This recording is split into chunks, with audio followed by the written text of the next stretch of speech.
Всем привет! Меня зовут Катя, и вы на моем канале «Вязание крючком». В этом видео я поделюсь с вами, как вязала вот такую треугольную сумку. Будет все достаточно подробно и доступно, я надеюсь. Я покажу, как вязать треугольник, расскажу, что от чего зависит при вязании боковины, как вязать боковину, как ее присоединять, как делать обвязку, как вязать ремешок и пришивать его к боковинам, и как пришивать кнопку. Мне будет очень приятно, если вы подпишитесь на мой канал. Если вам понравится это видео, ставьте пальчик вверх, оставляйте комментарий и нажимайте на колокольчик, чтобы не пропустить следующие мои видео. Эта модель родилась у меня еще в 2018 году. Тогда я записала свой первый мастер-класс. Ну, конечно же, к данному моменту тот формат уже устарел, и появились некоторые доработки в этой модели. И для YouTube немножко не совсем подходило то видео, которое есть.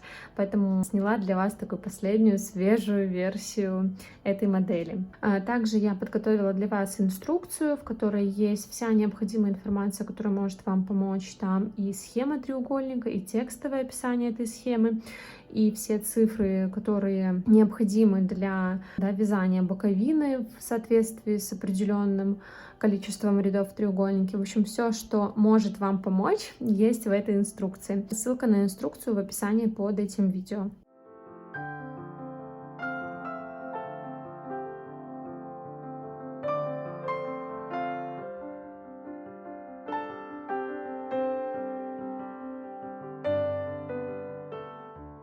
Сейчас я хочу рассказать основные такие моменты, для того, чтобы вам было понятно все этапы работы. Мы сначала свяжем два треугольника, вяжем их по кругу, начиная с кольца амигуруми, узором столбиками без накида в раскол. Далее мы будем вязать боковину, это одна цельная деталь, и затем пришивать боковину соединительными столбиками к треугольнику. Сначала к одному, затем ко второму. Далее мы будем вязать ручку, пришивать ее к боковинам и в конце пришивать кнопку. И сейчас хочу подробнее остановиться на схеме треугольника. Пару рядов прорисую, расскажу, как он формируется. Начинаем вязание треугольника с кольца амигуруми, и в первом ряду провязываем в кольцо 9 столбиков без накида. Во втором ряду мы будем уже формировать углы, их будет 3 всего, и формируются углы утроениями. Провязываем 3 столбика в одну точку, и между утроениями у нас будет 2 одиночных столбика. Таким образом мы провязываем 1 столбик, дальше 1 столбик, в следующую точку провязываем утроение 3 столбика в одну точку, сформировали первый угол. Дальше снова одиночный 1, второй, следующую провязываем 3 в одну точку, угол, дальше 1 1 и в следующую угол, 3 столбика в одну точку. Далее в третьем ряду и во всех последующих мы всегда будем провязывать утроение в центральную точку предыдущего утроения, вот сюда, а во все остальные по одному столбику. И так у нас будет расширяться наш треугольник равномерно, и в каждом ряду увеличиваться количество одиночных столбиков между прибавками будет на 2 столбика. То есть вот третий ряд вяжем 1 столбик, дальше сюда вяжем 1 столбик, в центральную, в серединку предыдущего утроения вяжем 3 столбика в одну точку, угол.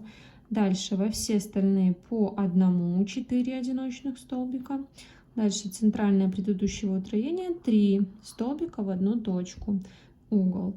Далее по одному в последующие 4. Сюда в центральную формируем угол, 3 столбика в одну точку. И заканчиваем ряд. Здесь вот в моем случае 2 столбиками. Правило такое, мы просто вывязываем из вот этих центральных утроения 3 столбика, и так вот мы расширяем, а во все остальные по одному столбику. Я думаю, что можно остановиться, принцип понятен. Сейчас мы перейдем с вами к практике, провяжем. Если будет что-то непонятно, то обязательно обращайтесь к инструкции, там есть и текстовое описание, и схематичное. да, описание этого треугольника. Так как у меня еще будет определенного рода соединение рядов, у меня всегда будет смещаться ряд, и он будет начинаться у меня вот с одиночного столбика, затем я буду делать утроение, потом 1, 1, 1, 1, утроение и так далее. Не обращайте внимания, пускай вас это не путает, что оно как-то так смещается. Самый главный принцип — это делать 3 столбика в одну точку, вот в эти центральные, да, утроения. То есть все, во всех остальных столбики мы провязываем по одному.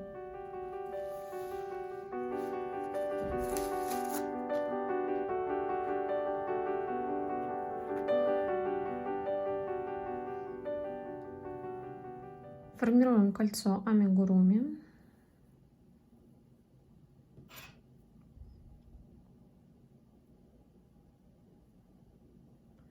И провязываем первую петлю.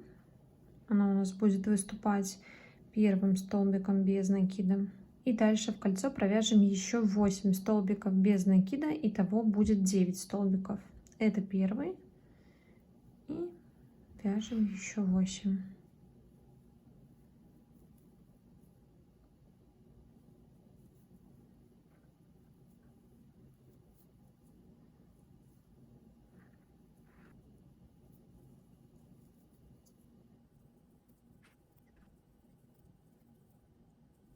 Можно пересчитать по верхним горизонтальным петлям, их всего будет 8, потому что у первого сымитированного столбика у нас никогда нету верхней горизонтальной петли. И вот считаем 1, 2, 3, 4, 5, 6, 7, 8. Затягиваем кольцо, тянем за этот хвостик и закрываем первый ряд. Подробно про закрытие и разъединение ряда вот таким способом вы можете посмотреть в видео про круг. Я не буду здесь подробно на этом останавливаться. Соединять ряд можно любым удобным для вас способом.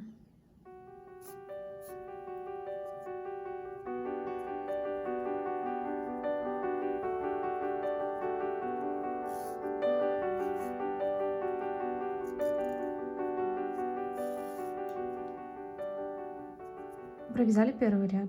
По схеме второй ряд мы начинаем провязывать с одного одиночного столбика, затем делаем утроение, затем 2 столбика, утроение, 2 столбика, утроение и 1 столбик одиночный, и закрываем ряд. Вяжем в раскол в центр галочки. Вот галочка, одна и вторая ножка, и в центр нее мы проходим. Сзади это выглядит вот так. Между двух ножек мы проходим, захватываем и провязываем первый столбик. Дальше в следующую галочку предыдущего ряда делаем утроение, 3 столбика в одну точку.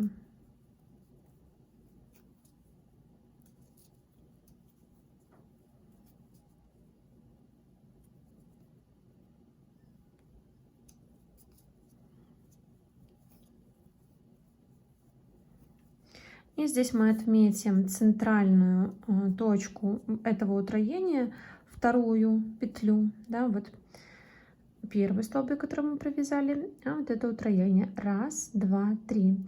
И вот эту вторую центральную мы будем всегда отмечать для того, чтобы в дальнейшем, в последующих рядах провязывать сюда утроение и таким образом формировать угол острый. Буду вешать маркеры за верхнюю горизонтальную. Так, вот первая в утроении, вот ее верхняя горизонтальная, вот вторая в утроении, которая нам нужна, и вот ее верхняя горизонтальная. Маркером у меня выступают просто отрезки нити. Вставляю отрезок сюда. Дальше провязываем 2 одиночных столбика без накида в раскол. 1 и в следующую точку 2.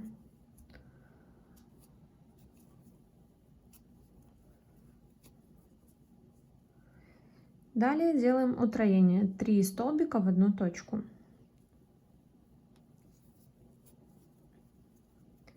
1, 2 и 3. Отмечаю центральную точку в этом утроении. Вот последний столбик, вот предпоследний, это тот, который нам нужен, и вот его верхняя горизонтальная. Вставляю сюда маркер.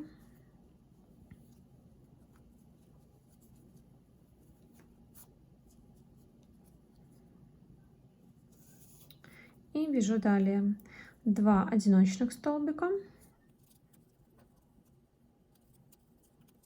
И затем утроение 3 столбика в одну точку.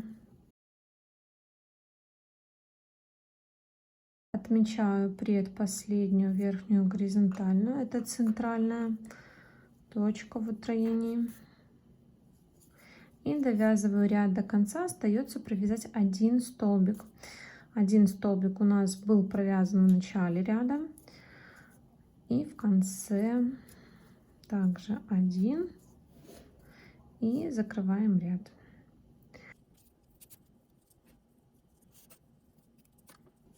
Провязали второй ряд. И приступаем к вязанию третьего ряда. В третьем ряду у нас между утроениями будет 4 столбика одиночных, а по кругу получим 21 столбик. Я ряд буду всегда начинать с одиночного столбика, потому что у меня вот такое соединение, и оно, да, смещается всегда немножечко влево, и таким образом получается именно вот такое начало, да, с одиночного столбика. Но вы к этому не привязывайтесь. Самый главный принцип — это делать утроение в центральную точку предыдущего утроения, то, что мы с вами отметили. Во все остальные столбики предыдущего ряда мы вяжем по одному столбику. И здесь не важно, где у вас будет начинаться ряд, да, неважно, там провяжете вы 1 или 3 столбика в начале ряда.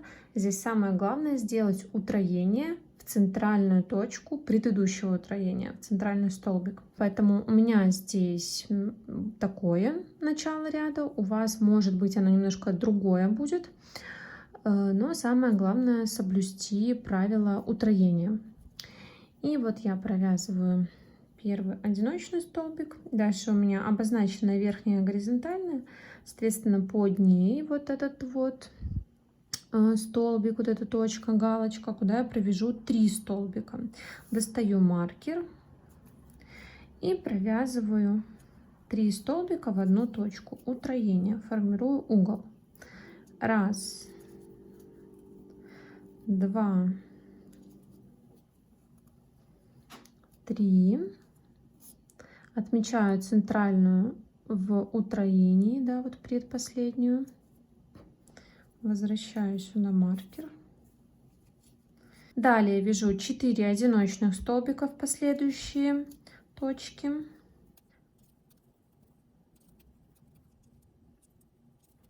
Подошла к маркеру, достаю его и провязываю в этот столбик предыдущего ряда утроение 3 столбика в одну точку. 3. Предпоследнюю верхнюю горизонтальную отмечаю маркером, это центральная точка утроения. Далее снова 4 одиночных столбика.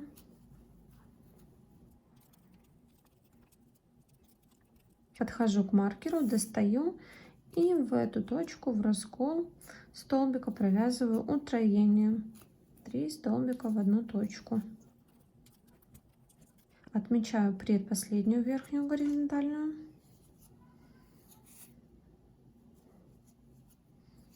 И довязываю ряд до конца.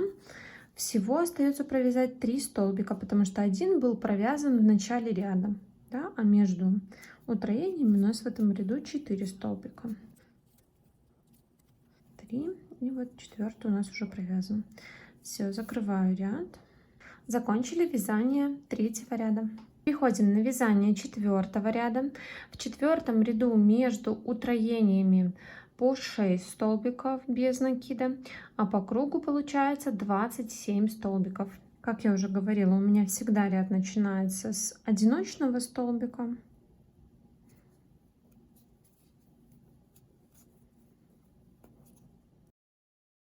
В эту точку делаю утроение 3 столбика в одну точку.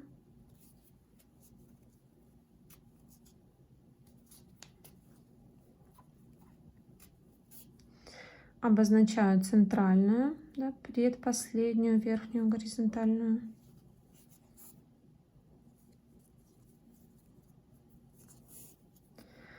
Далее вяжу 6 одиночных столбиков в раскол.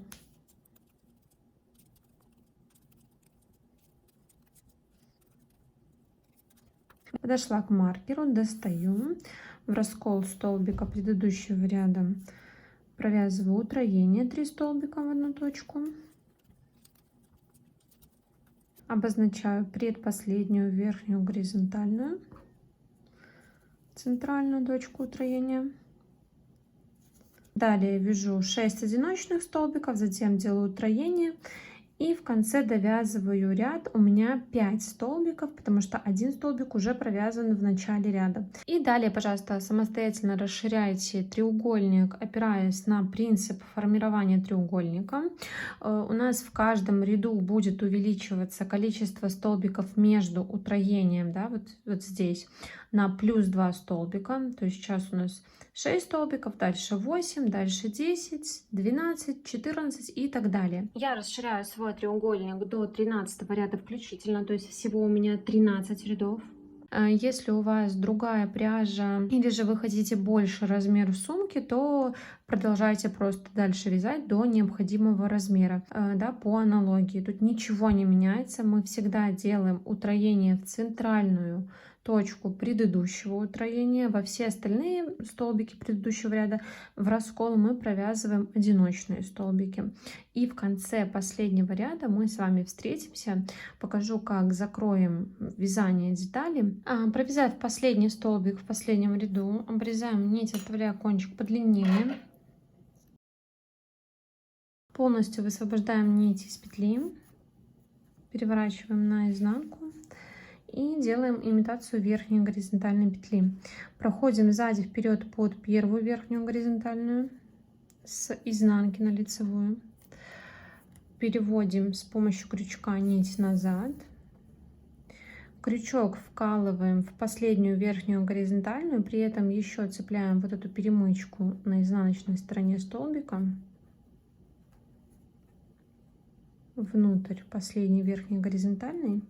Подхватываем кончик и выводим его вниз на изнанку.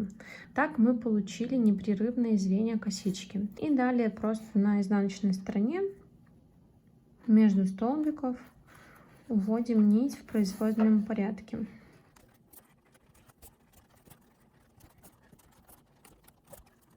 Кончик от кольца я также спрячу еще дополнительно, если это необходимо, можно подтянуть.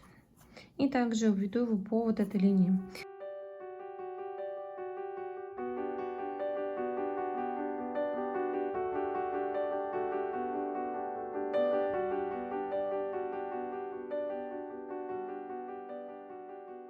И после того, как вы связали 2 треугольника, обязательно их отпарьте, отгладьте.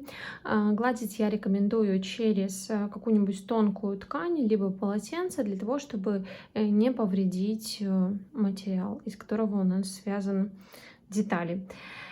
И после того, как 2 треугольника готово, мы можем приступать к вязанию стенки. Стенка у нас будет вязаться одной деталью, да, это будет и стенка, и донышко. Сумка у нас вот в такой форме. Нижняя часть, как я говорила, у нас будет там, где мы прятали кончики. Поэтому не забывайте об этом и переворачивайте детали в нужном направлении, да, для того, чтобы внизу у нас были вот эти части. И по размерам мой треугольник получился примерно 18,5 сантиметров. Здесь у нас разные параметры, но самая основная это глубина и вверху, да, ширина. Вход в сумку, он тоже 18,5 сантиметров.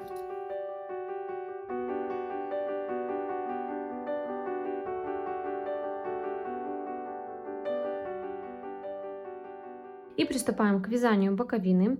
Боковина будет выступать стенками и донышком. Это будет одна длинная деталь. Будем ее вязать столбиками без накида, поворотными рядами. Длину, да, вот общую длину боковины у нас будут задавать цепочка воздушных петель. а высота, количество рядов будет задавать ширину боковины. Для того, чтобы понять, сколько воздушных петель нам нужно набрать для общей длины, необходимо понимать, к каким точкам у нас будет прикрепляться боковина. Начало у меня будет вот здесь, да, с центральной точки одного утроения. Вот раз, вот это верхняя горизонтальная, потом два, вот это, 3, 4, 5 и так далее до следующей противоположной центральной точки другого утроения. Можно поставить маркеры для того, чтобы не путаться. Давайте я вам поставлю сейчас здесь, обозначу, чтобы лучше понимали. Так, это вот центральная на одной стороне.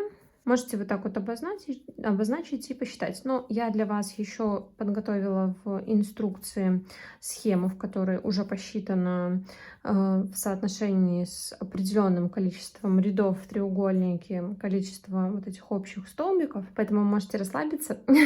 Я уже все за вас сделала, но если у вас какое-то большое количество рядов в треугольнике, и вы не найдете нужное значение, то необходимо понимать, да, куда вы будете прикреплять и что нужно считать. И вот, значит, мы считаем раз, два, потом мы считаем все вот эти одиночные столбики, затем 3 столбика — это полноценное утроение, мы считаем сюда, а остальные одиночные столбики и вот эти 2 столбика с верхнего утроения. Соответственно, у нас будет такая формула. Мы количество одиночных столбиков между утроением умножаем на 2. В моем случае это 24 умноженное на 2. И прибавляем неизменное число 7. Да? Это 3 с нижнего утроения и по 2 с верхних утроений. И получается всего 55 столбиков, 55 точек для присоединения. Соответственно, мне в цепочку воздушных петель для боковины нужно набрать 55 воздушных петель. И набираю 55 воздушных петель. Набираю крючком на пол единицы больше, для того, чтобы не стягивался край.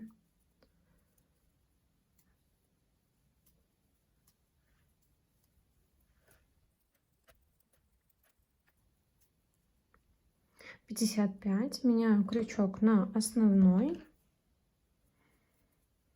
Делаю одну воздушную петлю для подъема.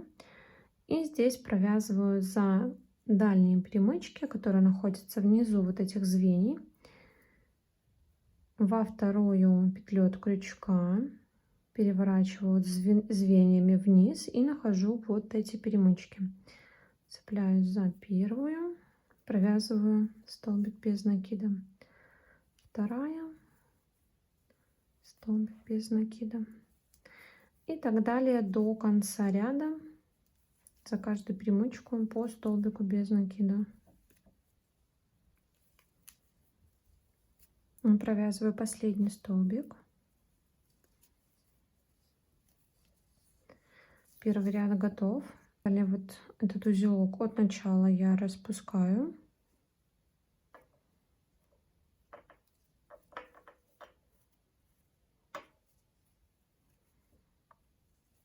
И поднимаю кончик наверх, высвобождаю крючок, прохожу сверху вниз последнюю верхнюю горизонтальную, за левую стенку последнего столбика, подхватываю кончик и вывожу его наверх. И далее во втором ряду просто буду его ввязывать по ходу вязания. Накладываю на верхние горизонтальные, делаю одну воздушную петлю для перехода на второй ряд, переворачиваю полотно. И во вторую петлю от крючка под обе дужки верхней горизонтальной вяжу второй ряд столбиками без накида, параллельно ввязывая кончик. Итак, мы вяжем всего 7 рядов, либо на ту ширину, которую вы захотите. Вот еще поправляю, если это необходимо. Продолжаю вязать.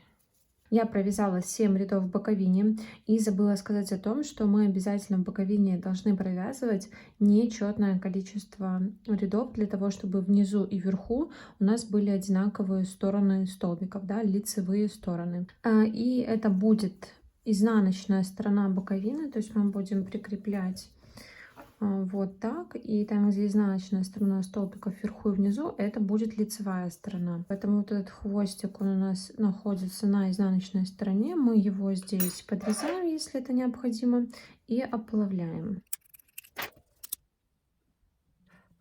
И далее переходим к присоединению боковины к треугольнику. Мы будем присоединять на лицевой стороне треугольника соединительными столбиками.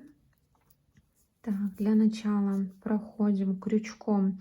Вот это отмеченная наша первая точка в начале присоединения. Мы шагаем вот в эту, которая перед отмеченной точкой. Захватываем петлю от боковины. Выводим наверх.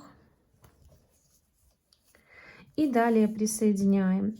Вот так вот заводим сверху вниз под крайнюю эту верхнюю горизонтальную петлю, и это первая точка на треугольнике, и в первую верхнюю горизонтальную на боковине. Подхватываем рабочую нить, выводим через все петли на крючке и провязываем соединительный столбик первый.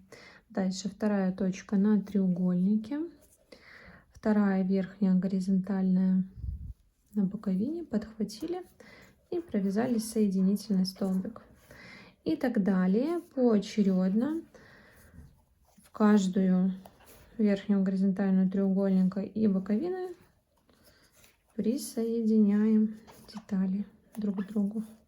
Затягивайте столбики равномерно, чтобы они не были перетянутые или слишком свободные. Старайтесь выдерживать единую силу натяжения.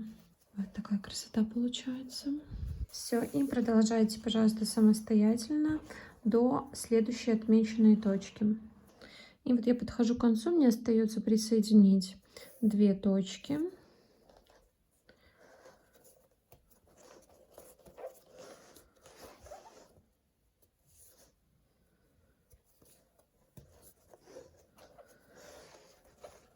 И далее, не обрезая нити, я пройду по верхнему краю треугольника, также соединительными столбиками.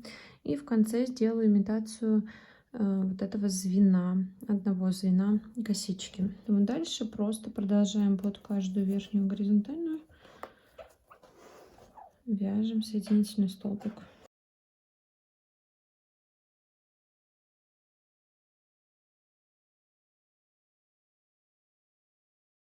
И вот я подхожу к концу, провязываю 2 столбика.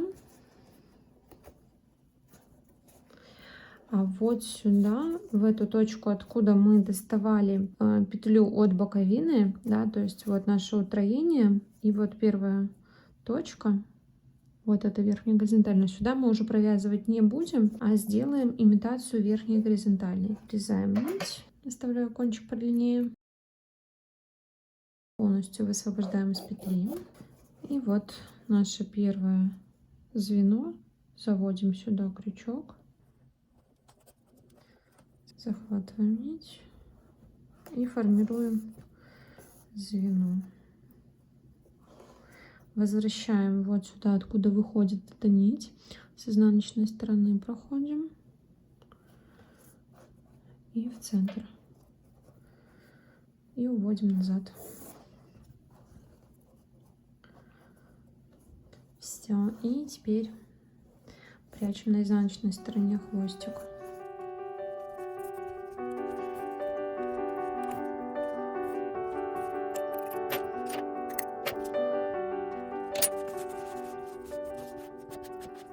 И присоединяем вторую стенку. Для этого берем шнур. И так же, как и в первой стеночке, мы достанем петлю из петли, которая была перед вот этой точкой, к которой мы будем присоединяться, да, первой. Вот это наша первая точка, это центральный столбик в утроении. Шагаем назад, вот эта верхняя горизонтальная нам нужна.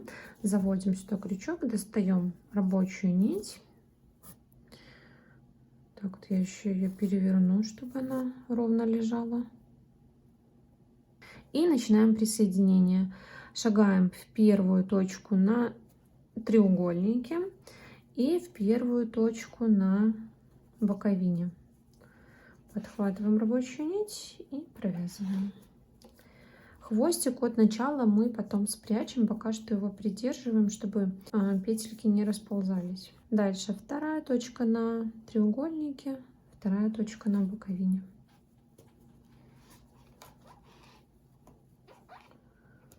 Третья и третья. Все, и вот таким образом вяжем до конца и делаем такую же обвязку, как и в первой треугольнике, и в конце делаем такую же имитацию звена косички.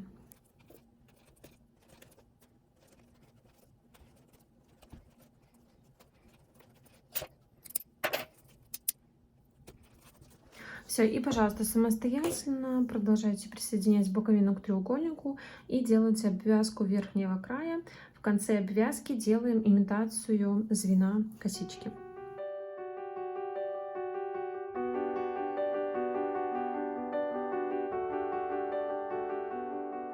Ручку мы будем вязать столбиками без накида поворотными рядами и будем ее прикреплять, пришивая к боковине. То есть мы где-то раз, два, три, четыре ряда на одной стороне и 4 ряда на другой стороне в ручке мы отдаем на пришивание, и всю остальную длину мы вяжем на необходимую желаемую длину, какая вам нравится. Для ручки я набираю 3 воздушные петли.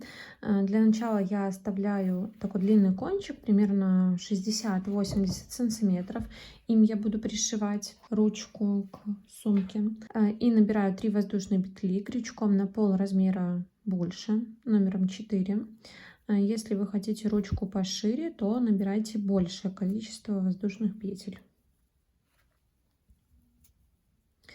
Дальше перехожу на основной крючок, делаю воздушную петлю для подъема, переворачиваю и, как и в боковине, вяжу за дальние перемычки 3 столбика без накида.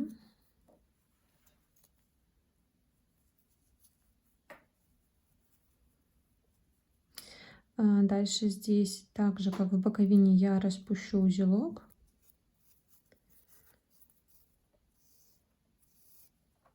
Затяну. Хвостик оставляю, не буду его прятать. И далее продолжаю вязать ручку. Делаю одну воздушную петлю для подъема и, начиная со второго ряда, все последующие ряды будем вязать таким образом. Переворачиваю и начинаю ряд не во вторую петлю от крючка, считая вот эту как петлю подъема, а в третью, считая петлю подъема за столбик. Раз, два, три, в третью под верхней горизонтальной прохожу, провязываю раз столбик и в следующую 2. Далее делаю одну воздушную петлю для подъема, она будет у меня считаться столбиком, и вяжу следующий ряд. В третью петлю от крючка провязываю 1 столбик. И далее вот сюда в крайний столбик в раскол, да, то есть между двух ножек изнаночной стороны столбиков прохожу. У меня сбоку лежит 2 ниточки и провязываю столбик. Итак, у нас состоит ручка, ну, грубо говоря, из 2 столбиков. Одна воздушная как столбик, в третью петлю от крючка столбик и в крайнюю точку 2 столбик. Все, и вот таким образом вяжем на необходимую длину. Я по ходу вязания ручки буду примерять сумку на себя, прикладываю ручку к сумке, да, помня о том, что 4 ряда у меня пойдут на пришивание с одной и с второй стороны. Прикладывайте просто ручку к вашей готовой сумке и примеряйте на себя. Становитесь на той длине ручки, которая будет конкретно для вас комфортно, да, и будет подходить по длине. Я связала свой ремешок, у меня получилось около 100 сантиметров. Обязательно примеряйте на себя и останавливайтесь на той длине ремешка, которая нужна вам, конкретно для вашего роста, объема, да, смотря как вы еще будете носить сумку на плече, либо через плечо. Поэтому обязательно примеряйте, просто приложите ремешки, как я уже говорила, 4 ряда с одной стороны и 4 ряда с другой стороны мы отдаем на пришивание. Приложите и примерьте, насколько вам комфортен вот такой размер этого ремешка. Далее обрезаем нить, оставляя ее подлиннее, как и в начале вязания, да, мы оставляли сантиметров 60-80. Полностью высвобождаем из петли. Ниточку располагаем с правой стороны и прикладываем к боковине. Выведем нить на изнаночную сторону, находим 4-ю сверху точку на 3-м ряду и уводим ниточку назад.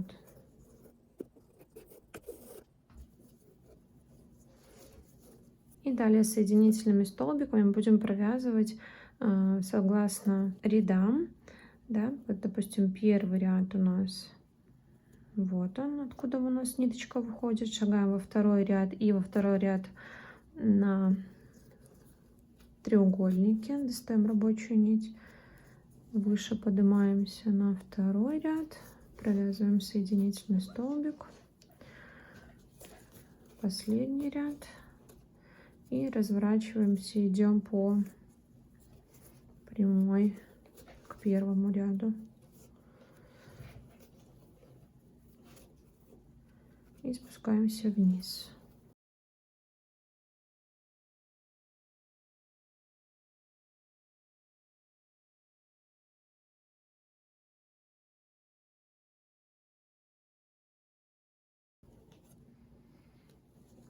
И по низу идем.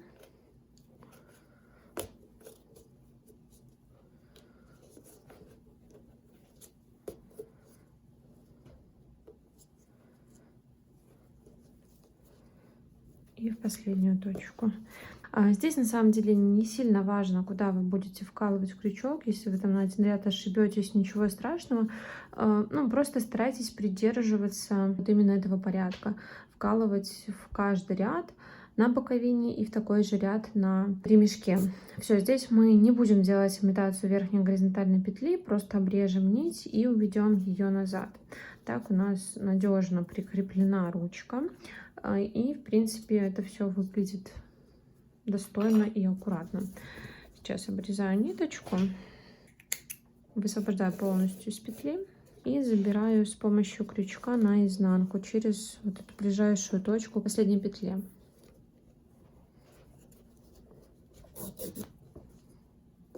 Так.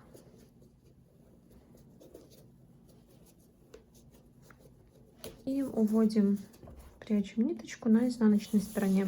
И со второй стороной мы делаем точно так же. Здесь аккуратно ручку поправляем, чтобы нигде не было ничего перекручено. И таким же образом будем здесь работать. Здесь у нас начинается с левой стороны, мы будем идти, подниматься вверх, потом переходить на правую сторону вниз и опять по прямой налево. Так, ручка пришита. И сейчас нам остается только пришить кнопку.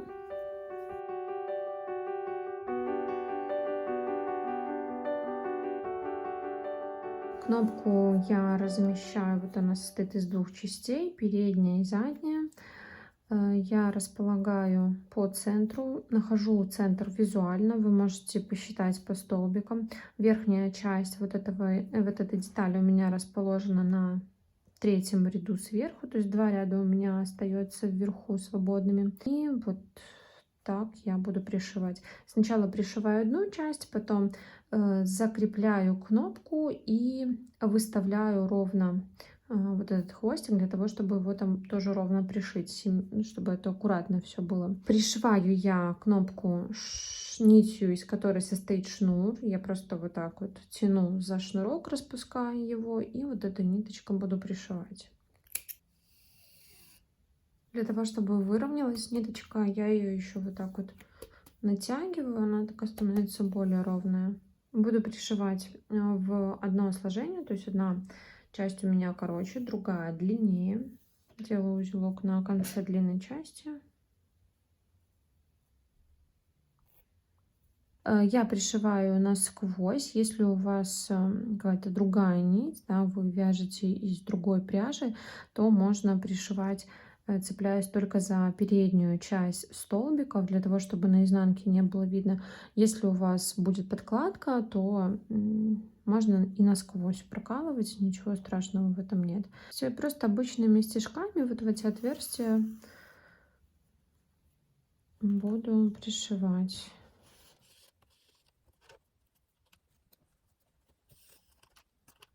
Буду проходить вот так вот вперед-назад для того, чтобы заполнять.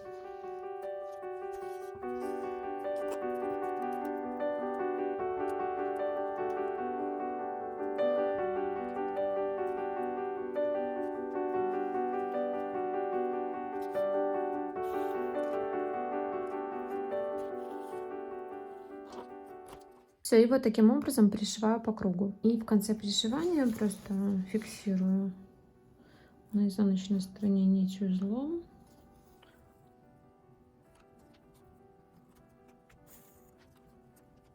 И увожу между столбиков.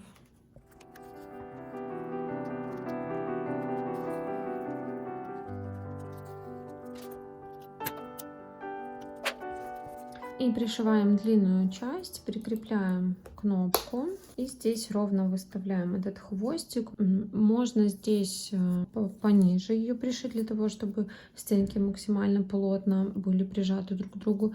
Либо оставить немного расстояния.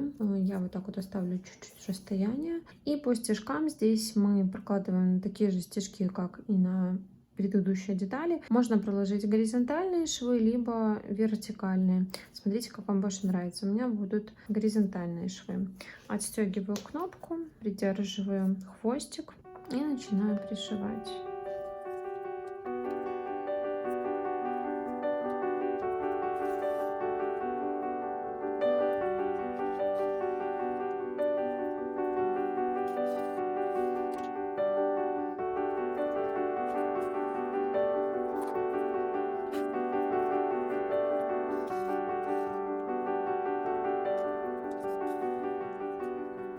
Я проложу здесь еще один ряд стежков, для того, чтобы было более надежное прикрепление.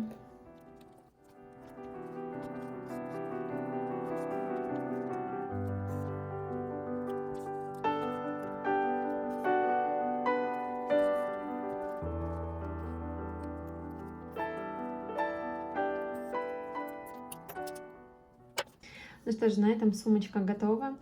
Я очень надеюсь, что видео для вас было понятным и доступным, что вы справитесь с созданием этой сумки. И сейчас делаем еще замер сумочки. Я буду мерить вот так вот по верхнему внешнему краю. По ширине это примерно 22,5 сантиметра и по глубине 21 сантиметр.